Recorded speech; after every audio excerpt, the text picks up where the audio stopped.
Start. महोदय, दूसरे शब्दों में आर्थिक, व्यापारिक, निवेश और तकनीकी कारणों से द्वितीय महायुद्ध के बाद और शीत युद्ध के दौरान एशिया के देशों में पुनः धुंधलापन पैदा हुआ। विराम।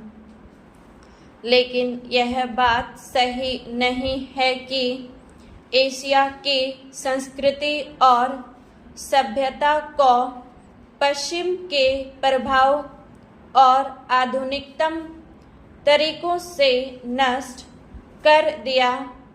हाँ, एक धक्का जरूर दिया। विराम। पर समय समय पर एशिया का यह रूप, एशिया की यह सभ्यता और संस्कृति बलशाली तरीके से उदीयमान होती दिखाई देती है। विराम। पंडित जवाहरलाल नेहरू ने 1945 में अपनी पुस्तक डिस्कवरी ऑफ इंडिया में एशिया की पहचान पर लिखा है कि 1000 वर्षों से जब यूरोप अपने अंधकार के युग में था, एशिया ने अपने मनुष्यों के प्रगतिशील आत्मा को प्रभावशाली ढंग से दर्शाया। विराम। उन्होंने यह विश्वास भी जताया कि एशिया की संस्कृति और सभ्यता यूरोप की संस्कृति और सभ्यता से अधिक प्राचीन है। विराम। आज के दिनों में भी चीन के नेता अपने यहाँ आध्यात्मिक क्रांति की बात करते दिखाई देते हैं और अपने आर्थिक विकास को भी प्रतिबिंबित करते हैं। विराम। मलेशिया के प्रधानमंत्री भी बड़े गर्व के साथ मलेशिया के रास्ते की बात करते हैं और आधुनिकता और पारंपरिक संस्कृति के मिश्रण से मलेशिया का विकास करना चाहते हैं। विराम।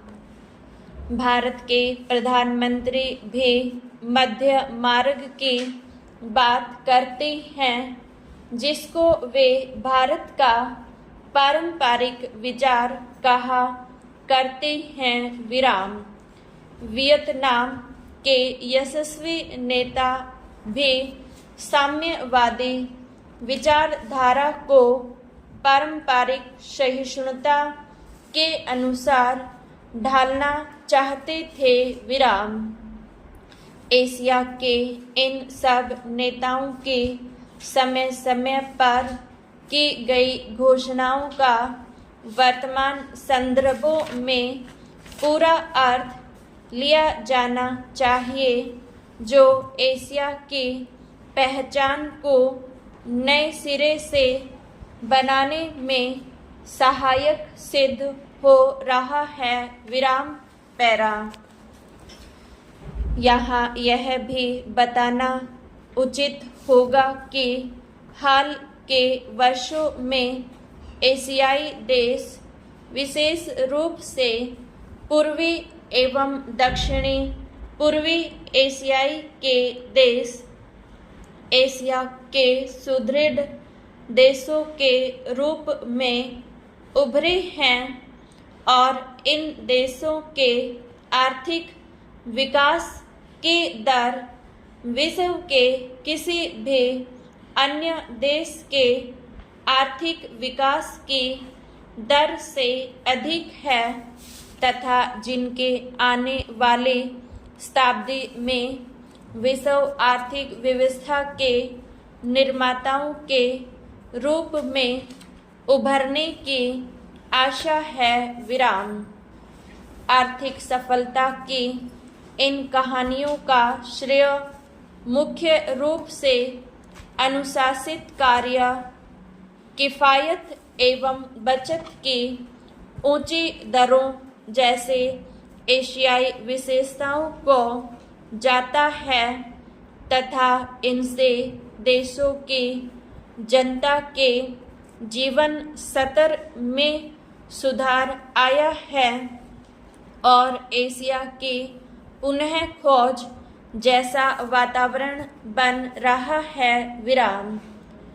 एशिया के देशों में अब आपसी भाईचारे की भावना उभर रही है और इससे ये देश परस्पर निर्भर हो रहे हैं तथा शीत युद्ध के प्रभाव से मुक्त होते जा रहे हैं। विराम। हमारी सरकार ने अपने एशियाई पड़ोसियों के साथ बेहतर संबंध बनाने में पहल करके इस बदलते रुख के प्रति सकारात्मक रवैया अपनाया है। विराम। इन सब प्रश्नों का जवाब आज उपलब्ध नहीं है, लेकिन शनै शनै इन प्रश्नों में ही इसके उत्तर मिलेंगे। विराम। एशिया अपने इन प्रश्नों के उत्तर में एक नए एशिया को जन्म देगा और अपनी एक नई पहचान बनाएगा। विराम। यूरोप और अमेरिका के आधुनिक औद्योगिक विकास में फर्क नजर आता है। विराम।